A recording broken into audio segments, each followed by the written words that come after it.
Salut et bienvenue dans New Deal, le podcast Slate Ifri TTSO qui décortique l'actualité américaine en compagnie de Laurence Nardon, responsable du programme Amérique à l'Ifri. Bonjour Laurence. Bonjour Romain. Nous enregistrons cet épisode le 1er avril 2026 alors que la guerre au Moyen-Orient se poursuit. Cela dit, Trump a annoncé pour ce soir, pour cette nuit pour nous en France, un discours où il exposera les next steps de son intervention en Iran. On s'attend potentiellement à un retrait des États-Unis, on verra bien dans quelles conditions il l'annonce. Mais aujourd'hui, je voudrais parler d'une autre évolution en cours aux États-Unis et dans le monde. Une évolution qui est absolument fondamentale et qui, et ça vaut le coup d'être signalé vu les circonstances actuelles de l'actualité internationale, est plus positive. L'encadrement, voire la mise au pas des entreprises du numérique dans leurs pratiques addictives, à celles qu'elles déploient en particulier à l'encontre de leurs jeunes utilisateurs. Alors, la raison pour laquelle on parle de ça, c'est que la semaine dernière, le 24 et le 25 mars, 2 procès aux États-Unis se sont conclus par une condamnation de Meta pour Instagram et de Google pour YouTube pour pratiques addictives et mise en danger des mineurs. Laurence, ma question pour vous, c'est est-ce qu'on est à un tournant pour l'industrie du numérique ? Oui, c'est une évolution qui passe un peu sous les radars compte tenu de l'actualité géopolitique très importante, mais qui me semble mériter qu'on s'y attarde. La prise de conscience véritablement planétaire des dommages psychologiques et autres que cause l'usage débridé d'Internet et des réseaux sociaux. Alors, la prise de conscience, dites-vous, est planétaire, mais on va rester fidèle à l'objet de cette émission et nous concentrer sur ce qui se passe, à savoir l'évolution du regard sur les technologies numériques aux États-Unis. Alors, pour comprendre comment on en est arrivé là, ce qui me semble important, c'est de rappeler à quel point la vision de l'Internet était optimiste, voire complètement utopiste à ses débuts. Et les débuts, c'est quand ? On ne va pas remonter à l'apparition des ordinateurs. L'utilisation d'Internet par le grand public, c'est vraiment les années 90, lorsque les gens commencent à avoir des ordinateurs personnels chez eux et où ils découvrent la plateforme de commerce en ligne Amazon, née en 1994, et le moteur de recherche Google, apparu en 1998. C'est l'époque où Clinton et Al Gore parlent des autoroutes de l'information. Vous vous souvenez de cette expression sans doute ? Bien sûr. Les réseaux sociaux, quant à eux, c'est plutôt les années 2000. LinkedIn en 2002, Twitter en 2006, Facebook en 2007. Alors, Twitter est renommé X en 2023 et Facebook est devenu Meta en 2021. Tout ceci, dans les années 2000, est décuplé par l'apparition des smartphones à écran tactile. Apple a lancé ses premiers iPhones en 2007, par exemple. À ce moment-là, prévaut encore une conception très idéaliste de l'Internet. Grâce à l'intelligence collective, on allait avoir un Internet participatif qui allait permettre de communiquer et d'échanger le savoir sur toute la planète de manière gratuite, transparente et surtout totalement vertueuse. La grande appli typique de cet état d'esprit à l'époque, c'est l'encyclopédie en ligne Wikipédia qui a été créée en 2001. Et où les utilisateurs créent les contenus au fur et à mesure.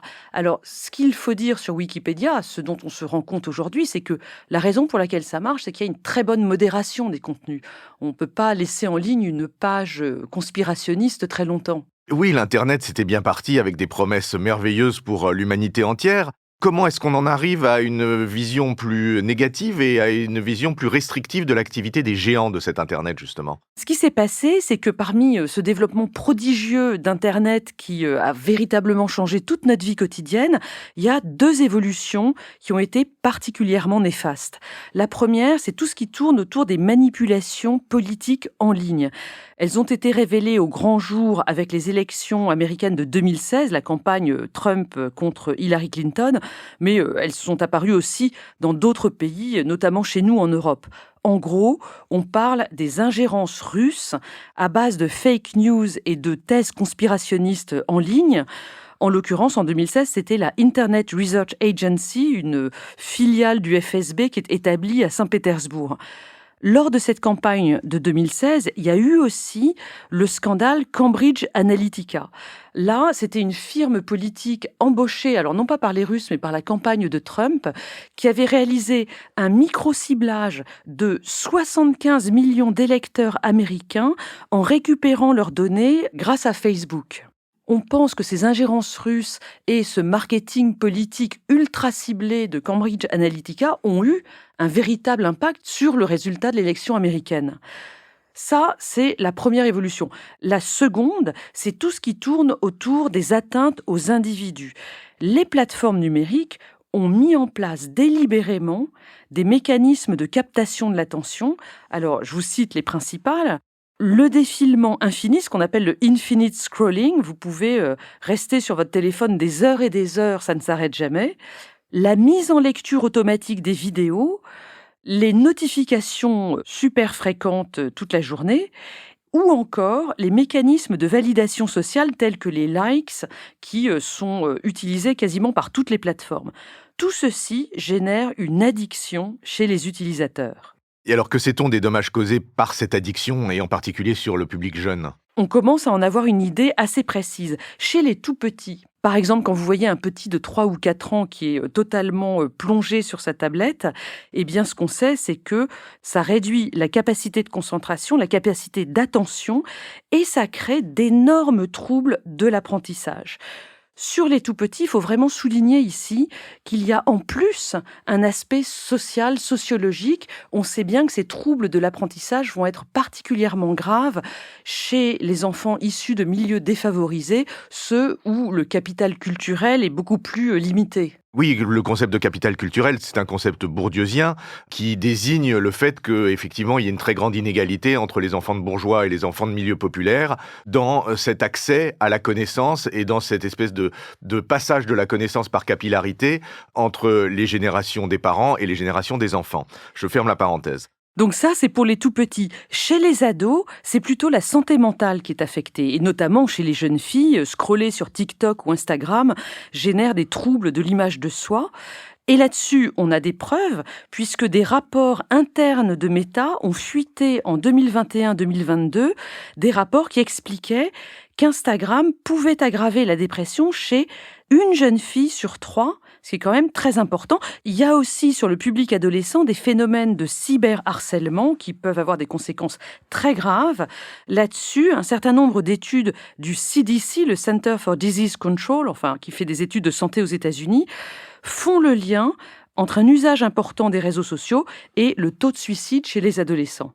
On a donc commencé à prendre conscience de ces phénomènes, et là, je voudrais remercier un professeur psychologue et sociologue américain qui s'appelle Jonathan Haidt, ça s'écrit H-A-I-D-T.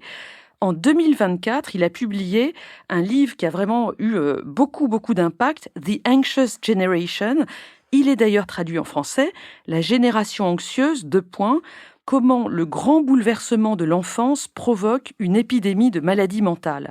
Sur cette traduction du titre, le grand bouleversement, en anglais, c'est The Great Rewiring, qu'on pourrait aussi traduire par le grand recablage, ce qui souligne bien l'aspect neurologique des dégâts que cause, depuis la fin des années 2000, l'usage des réseaux sociaux, de l'Internet en général, via la généralisation des téléphones portables sur les enfants et les adolescents. Oui, on lit dans la presse, et notamment dans l'excellent TTSO, dont je ne recommanderai jamais assez la lecture, que l'industrie du numérique est arrivée à un moment tabac. Qu'est-ce que ça veut dire un moment tabac pour l'industrie du numérique ? Eh bien, c'est en référence au combat contre l'industrie du tabac qu'a mené la société civile américaine pendant des années. Le premier rapport officiel du CDC établissant le lien entre tabac et cancer date de 1964. Et le premier mémo interne qui a incriminé l'industrie du tabac date de 1963, où une filiale de British American Tobacco, dans un mémo interne, dit « Nous sommes dans le métier de l'addiction ».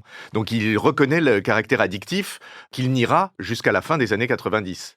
Oui, puisque le grand procès qui condamne l'industrie du tabac aux États-Unis se conclut en 1998. Ils ont donc mis 34-35 ans à reconnaître leur tort. Aujourd'hui, quand on parle de tobacco moment, eh bien, c'est le moment où une industrie ne peut plus nier les dommages qu'elle cause et doit accepter non seulement de compenser les dommages qu'elle a commis, mais aussi accepter un encadrement de l'usage de ces produits. Oui, sachant que cette reconnaissance de culpabilité n'est pas totalement nulle dans ses effets, puisque les 8 majors de tabac américaines n'ont pas été condamnés, mais ont fait un settlement avec les 40 et quelques États qui l'avaient attaqué comme partie civile, et que ce settlement a consisté en un paiement de plus de 200 milliards de dollars en 1998.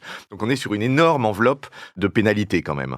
On est donc à l'orée du tobacco moment pour les industries du numérique et ça commence, évidemment on est aux États-Unis, par des procès, les deux que vous avez cités en introduction qui se sont conclus la semaine dernière. Mais avant d'en parler plus en détail, il faut expliquer que la base juridique sur laquelle on peut poursuivre les industries du numérique pose problème dans le contexte américain. En ce qui concerne les ingérences politiques, c'est-à-dire la première évolution néfaste dont je parlais tout à l'heure, ce qu'il faut savoir, c'est que les plateformes ne sont pas tenues pour responsables des contenus qu'elles hébergent. C'est le résultat d'un article de la loi sur la communication aux États-Unis, une loi qui date de 1996. L'article s'appelle la section 230.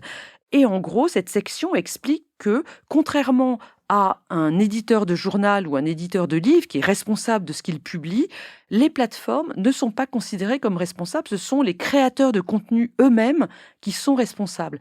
Et donc, aux États-Unis, on ne peut pas attaquer les plateformes pour les contenus haineux en ligne qu'elles hébergent. Oui, c'est une différence majeure avec le droit européen, en particulier le droit digital européen. Absolument, nous avons le DSA, le Digital Service Act, qui essaye de cadrer justement les contenus haineux en ligne. Sur ce premier volet, les procès ne peuvent être que politiques. On a eu, par exemple, des auditions de Mark Zuckerberg au Congrès à l'issue de la campagne de 2016. Il a dû rendre des comptes, ça n'a pas été très loin. Il y a eu aussi le premier impeachment de Trump en 2019 qui portait sur les liens de sa campagne de 2016 avec la Russie, qui n'a pas réussi à le condamner très nettement. Donc ça ne va pas très loin pour l'instant. Oui, sur cet aspect-là, ça n'a pas été très loin, mais on voit quand même qu'il y a des condamnations dont vous parliez, de YouTube, de Meta, dans des procès récents. Donc on est sur quelle base là ? Là, ce sont des procès qui visent les dommages sur les jeunes. Les deux que vous avez cités en introduction portent là-dessus. Le premier, au Nouveau-Mexique, le 24 mars. Meta a été condamné à verser 375 millions de dollars pour ne pas avoir suffisamment protégé les mineurs contre les prédateurs sexuels en ligne et pour défaut d'avertissement des consommateurs. Le second, c'est à Los Angeles le 25 mars.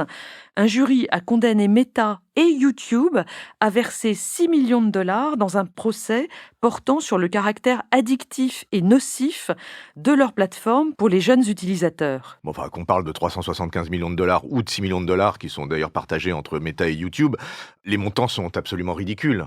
Oui, et qui plus est, Meta et Google, à qui appartient YouTube, ont déjà dit qu'ils feraient appel de ces jugements. Mais ça reste quand même très important parce que ces procès vont servir à tester les arguments juridiques des plaignants, à tester l'efficacité des études médicales qui existent à ce jour sur l'addiction. Et donc, ça va constituer une première jurisprudence. D'ailleurs, on sait déjà que ces deux procès vont déclencher un effet boule de neige avec de très nombreuses poursuites en justice contre Meta, YouTube, Snap, TikTok, etc. Un procès intenté contre Meta par le procureur général de Californie, Rob Bonta, est d'ailleurs déjà en cours. Le verdict, qu'on observera de près, est prévu pour le mois d'août. Oui, parce que ce qu'il faut bien expliquer aux auditeurs, c'est qu'il y a plusieurs milliers de procès en attente, que ce soit des procès par des addicts aux réseaux sociaux ou que ce soit des procès par les procureurs des États qui ont effectivement bien l'intention d'en découdre avec les plateformes numériques surpuissantes. Mais ça, c'est pour l'action judiciaire. Est-ce qu'il y a une action législative ? Est-ce que le législateur s'en mêle aussi ? Tout à fait. Au niveau fédéral, il y a d'abord un débat récurrent au Congrès sur la modification, voire la suppression de la section 230 de la loi sur la communication dont on a parlé tout à l'heure. Ça viserait à établir une bonne fois pour toutes la responsabilité des plateformes sur ce qu'elles mettent en ligne comme contenu. La responsabilité de l'éditeur. Mais il y a aussi, sur l'autre volet des attaques sur le numérique, un projet de loi bipartisan qui s'appelle Kids of Social Media et qui a été introduit en 2025 par les sénateurs Ted Cruz, qui est républicain, et Brian Schatz, qui est démocrate. Ce projet de loi vise à interdire l'accès aux réseaux sociaux aux moins de 13 ans et à supprimer les recommandations algorithmiques pour les utilisateurs de moins de 17 ans. Un texte bipartisan, il faut signaler l'exploit dans un milieu politique aussi polarisé que celui des États-Unis. Oui, et là, on revient au fait que les MAGA sont très attachés à la défense, à la protection de l'enfance. C'est ce qu'on a vu déjà sur l'affaire Epstein. Ça justifie, ça explique que ce projet de loi puisse être bipartisan aujourd'hui. Mais le problème pour l'adoption de ce projet de loi Kids Off Social Media, c'est que Trump, qui était très opposé au numérique dans son premier mandat, entretient désormais des liens beaucoup plus étroits avec les dirigeants de la tech. Il vient, je le signale au passage, de nommer plusieurs figures du secteur, dont Mark Zuckerberg, à un nouveau conseil sur la science et la technologie qu'il a créé en janvier dernier. Oui, donc on peut douter de la pugnacité du niveau fédéral sur la mise au pas des grandes plateformes numériques. Est-ce que les États fédérés sont plus volontaristes ? Oui, l'État de New York, le Colorado, l'Utah et la Californie ont adopté ou sont en train d'adopter des mesures encadrant, là aussi, l'usage des réseaux sociaux pour les mineurs, avec des dispositions de vérification de l'âge, des avertissements sur les risques liés à leur usage et des restrictions sur la publicité visant les mineurs. Même Gavin Newsom, le gouverneur de Californie, qui était jusqu'à présent très favorable à la tech, évoque désormais un moment de reckoning pour toute cette industrie. Oui, un moment de reckoning, un moment de vérité, en quelque sorte. J'ajoute un dernier point qu'on n'a pas encore évoqué, c'est que l'addiction en ligne, elle porte aussi sur tout ce qui est jeu d'argent, paris en ligne. Et là aussi, c'est extrêmement dangereux et délétère, en particulier pour les populations défavorisées.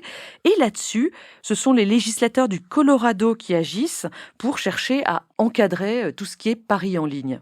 Oui, ce que vous nous dites finalement, Laurence, c'est que les États-Unis n'échappent pas à ce grand mouvement brownien de régulation des réseaux sociaux un peu partout dans le monde, en Chine, en Australie où on a déjà interdit les réseaux sociaux aux ados. C'est à l'étude en Espagne, c'est à l'étude également en Malaisie ou en Indonésie. Et en France, on a un projet de loi similaire étudié au Sénat à l'heure où nous parlons. Tout ceci m'amène à une dernière question. Est-ce que les interdictions, ça marche ?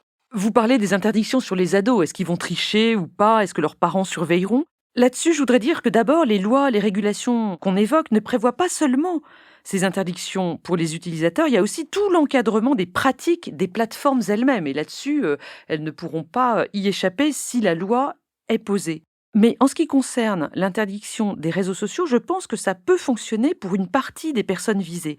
Laissez-moi vous prendre un exemple à contrario. Aux États-Unis, lorsque l'usage du cannabis a été dépénalisé, les partisans de cette évolution pensaient qu'il n'y aurait aucun impact sur la consommation de cannabis dans le pays parce que très largement les gens en consommaient déjà, même si c'était interdit. Et ce dont on s'est rendu compte, c'est que la levée de l'interdiction légale a provoqué un véritable boom de la consommation. Ce que ça veut dire, à mon avis, c'est qu'on a levé un tabou et que ça a eu un impact. Et à l'inverse, dans le cas qui nous intéresse ici, l'interdiction des réseaux sociaux pour les ados, eh bien, je pense que ça posera un tabou qui sera respecté par une partie de la population et dans tous les cas, ça fournira un argument imparable aux parents harassés face aux demandes de leurs enfants. Eh bien, acceptons-en l'augure, Laurence. Merci pour ce développement passionnant sur un sujet qui nous concerne tous. Et je rends nos auditeurs à leur scroll infini. Et à leur pari en ligne. Merci, Laurence, et bonne chance à tous. Merci, Romain. À la semaine prochaine. Retrouvez New Deal chaque semaine sur Slate Audio et toutes les plateformes de podcast.